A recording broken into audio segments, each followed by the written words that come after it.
Tonight on Sandwich Dad, from New York City, the Scuttlebutt Sandwich. This Williamsburg favorite was recommended to me ages ago by my pal Professor Chip over on Instagram. If you don't follow them yet, go follow them now. I'm using the recipe I found from the New York Times. I'm going to julienne some carrots, put them in a bowl, and cover them with a little bit of apple cider vinegar, and then set those aside. For the bread, foccacia.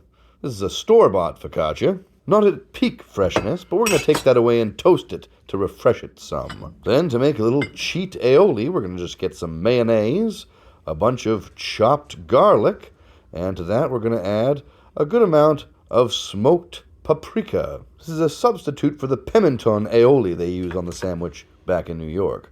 Looks pretty decent, though. We'll set that aside. We're also going to need 2 hard-boiled eggs. Let's see how well I do at peeling this egg. Knock it on both sides, roll it around. Okay, moment of truth. Can we get the shell off all in one go? Okay, getting in there. Progress looking good. Looking good. Hey, okay. There we go, and oh, biffed it right at the end there. Oh well, we'll clean that up, get out a big bowl, and now we have to make our salad. We're going to toss in some herbs. This is parsley and cilantro, but you can also use dill, mint, and or chives. There's some capers in there, chopped olives, and pickled beets. They have their own recipe for pickled beets, but I'm using my own from my cellar. Oh, might have been a clove on that one. These are my special corned beets, wherein I use the same spice mixture I would use for corned beef. We're also going to add our quick pickled julienne carrots to the mix. Top it all off with a little bit of olive oil. Then we'll give that a good mix. And then we will set it aside while we build our sandwich. Alright, our refreshed toasted focaccia. Looking much nicer here. We're going to add both sides our smoked paprika garlic mayo. We'll get a good amount on both sides. And next comes up our sliced hard-boiled eggs. Just as many as we can fit. We'll add a little bit of salt and pepper to those, just like tomatoes. Eggs need to be seasoned.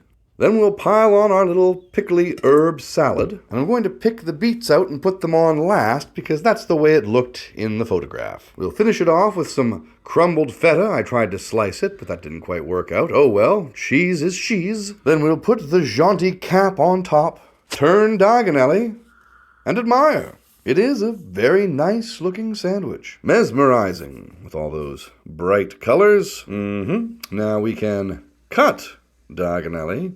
And here we go. Reveal. All right, nice looking scuttlebutt. From my understanding, it's still a big favorite at Marlow Sons in Williamsburg and Brooklyn in New York City. Honestly, it seems like it's going to be a really great vegetarian sandwich. So here we go, taste test. Yeah, that has a very nice pop of flavor to it. I gotta say, I understand the hype. Herbaceous and bright, with a little bit of earthiness, without the beet taking over. Not even that messy, honestly. Less so than I thought, and less so than Sandwich Dog hoped. Then you get that garlicky mayo, too. That is very nice. The egg gives some nice substance to it.